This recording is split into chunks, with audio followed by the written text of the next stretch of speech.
Hello people, hello words and hello Philippines. It's me again, Let's Talk Vlog. Ayun guys, let's talk about pambansang pabahay ni Pangulong Marcos Jr. Good news po yan. Naku po, ito po, in-update ko po sa inyo ha. Ang Pangulo na nandyan kanina sa Nueva Ecija, pinangunahan niya po guys ang pagtatayuan ng bahay. Nako, kasado na. At ang ganda kamo. Oh, yan ha. Good news yan para sa mga taga Nueva Ecija. Nako, congratulations in advance sa inyo ang makakatanggap niyan. Nako, napakaswerte. Ang ganda ng pabahay niya. Sabi ko nga sa inyo mga kababayan ala condominium talaga. Hindi lang po yan. Mayroon siyang good news para sa lahat. Sinabi na natin dito nung sa Naik Cavite na kanyang speech. Nako po, ito. Hindi lang po pabahay. May clinic pa, center, palengke, eskwelahan. Naku, di ka naloka. Di ba nakakataba ng puso yan? Welcome na welcome dyan. Ay, hindi ko sabihin.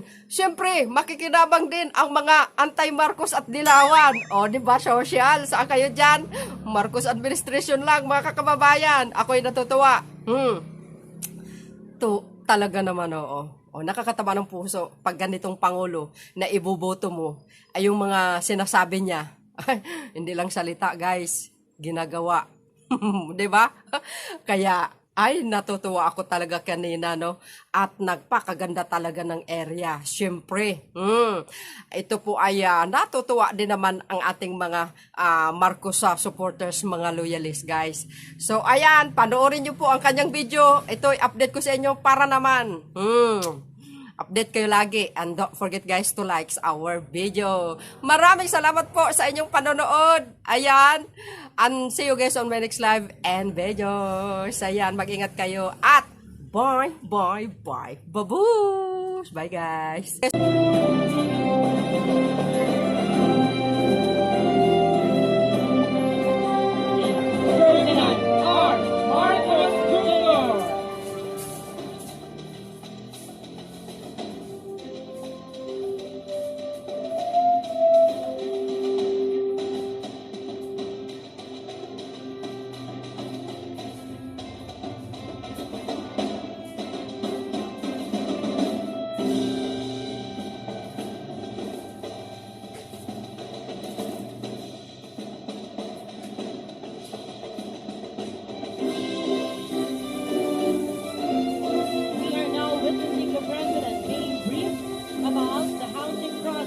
By the Department of Human Settlement and Urban Development, Secretary Jose Rizalino Acuzar.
Once again, we are witnessing the President being briefed about the housing project by DHSUD Secretary Jose Rizalino Acuzar, joined by Senator J.V. Ejercito and House Speaker Ferdinand Martin Romualdez, together with Palayan City Mayor Diandre Cuevas, and other key officials from the Department of Human Settlements and Urban Development.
Good morning and welcome to the groundbreaking ceremony of the Pambansang Pabahay para sa Pilipino, being led by the President, assisted by House Speaker Ferdinand Martin Romualdez, Secretary Jose Rizalino Acuzar, Senator J.V. Ejercito, and Mayor Viandre Nicole Cuevas.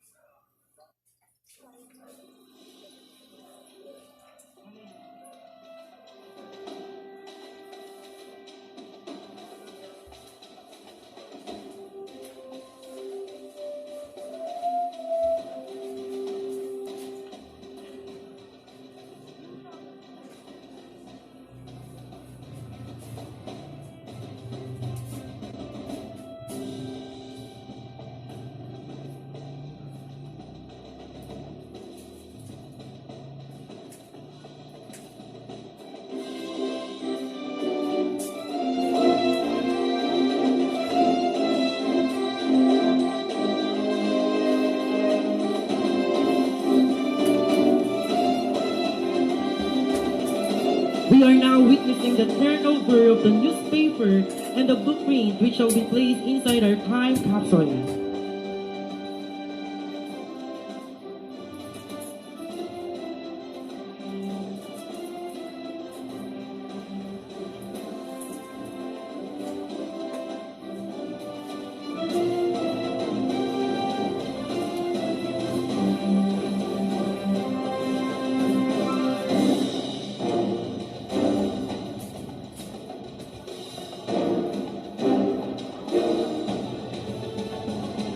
Now the coins are being turned over as well.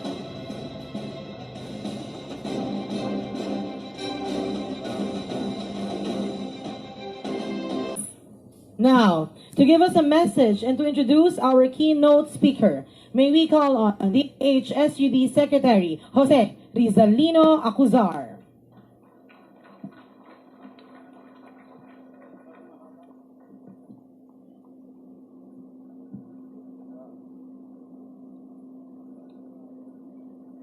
Mga kababayan, isang karangalan na ipakikilala ko sa inyo ang Presidente ng Republika ng Pilipinas, ang ating mahal na Pangulo, Ferdinand Bongbong R. Marcos.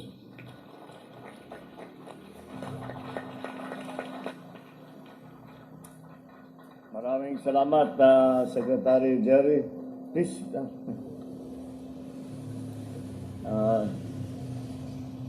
Sa iyong pagpakilala, ang kasama natin nandito si Speaker Martin Romualdez ng House of Representatives.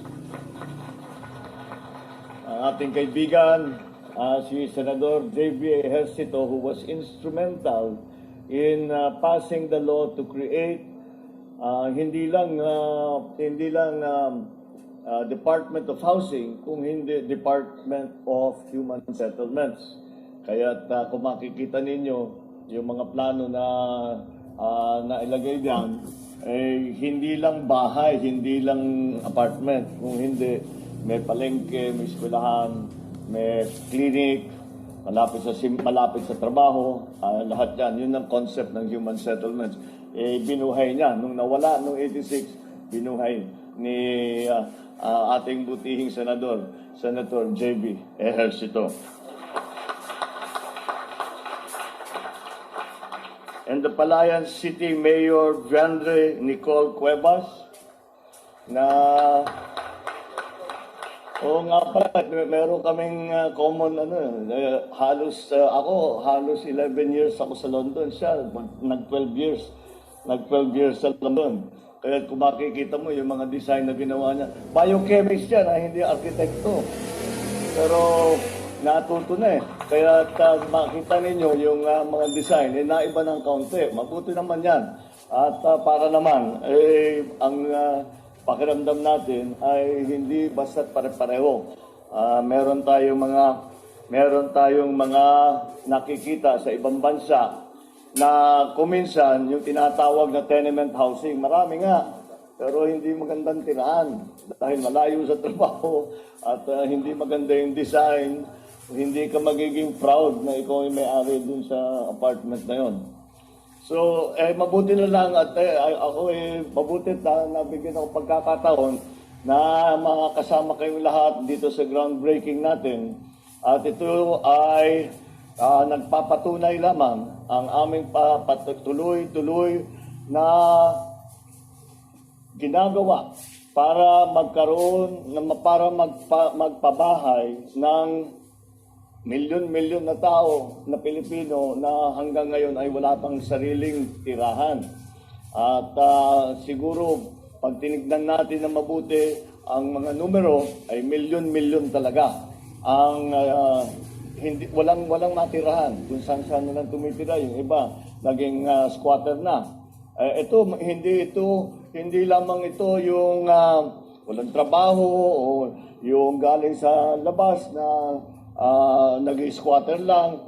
Hindi ito mga nagtatrabaho po ito. Wala lang talaga silang matirahan.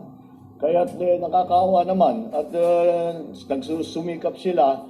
Hindi pa rin kahit na ilang taon na tinatrabaho nila, na nagbabayad sila ng kung saan-saan, ay wala pa rin silang masabi na magkakabahay kami, magkakatirahan kami. Kaya yan ang ating konsepto yan ang konsepto na umiiral sa lahat ng ating mga design para sa housing. At kailangan natin suportahan lahat ng housing. Kaya kailangan natin pasalamatan lahat ng nagtrabaho dito at yung nagtatrabaho sa iba't ibang lugar na sa Department of Human Settlements at siyempre yung LGU dahil hindi kakayanin ng national agency ito kung hindi nagkakaugnayan sa LGU. Kaya naman magiging successful dito dahil ang LGU din ay maganda na tinuturo, may lupa dito, tutulong kami sa development, etc., pati sa financing, ibibida namin sa tao. All of these things have to come together. At it is not a question, marami na tayong experience, marami na tayong pinagdaanan, na nakita natin na yung biglaan na response ay basta't magtayo ng bahay. Yung bahay, walang tubig, walang kuryente, walang kalsada, walang malayo sa hanap buhay, sa trabaho, walang eskwelahan, walang sakayan, babaan. Yun ang mga dapat, hindi dapat makalimutan. At kaya ito ating ginagawa, ganun ang ating sinusundan. And I hope that we will continue at this rate. At kailangan talaga natin gawin to. But this is one of the many, actually, that we are going to break ground, and I hope soon. Nauna lang dito sa Metro Manila at saka around Metro Manila, because that is where the greatest need is in terms of housing. So I'm glad that we are continuing. This is not the first groundbreaking that I have attended. I know it will not be the last. And that we will continue to break ground in different parts around the country para naman yung ating pinapangarap na 1 million homes a day, a year. Sobra naman yung doon. Masyado ka nang magaling nun pagka nagawa mo. 1 million homes a year, pagka naabot natin yun, at least napakalaking bagay na yan. At nabigyan natin ng solusyon ang problema ng pabahay ng ating mga kababayan. So maraming salamat sa lahat sa nakilahok dito at napaabot natin itong proyekto na ito hanggang sa groundbreaking. Huwag natin lulubayan, pagpatuloy natin at natitiyak ko naman na magagawa natin ang kailangan natin gawin para sa serbisyo para sa ating mga kababayan. Maraming salamat po. Magandang umaga po sa inyo lahat. At Merry Christmas sa inyo lahat. Thank you, Mr. President. Let us give the President a round of applause.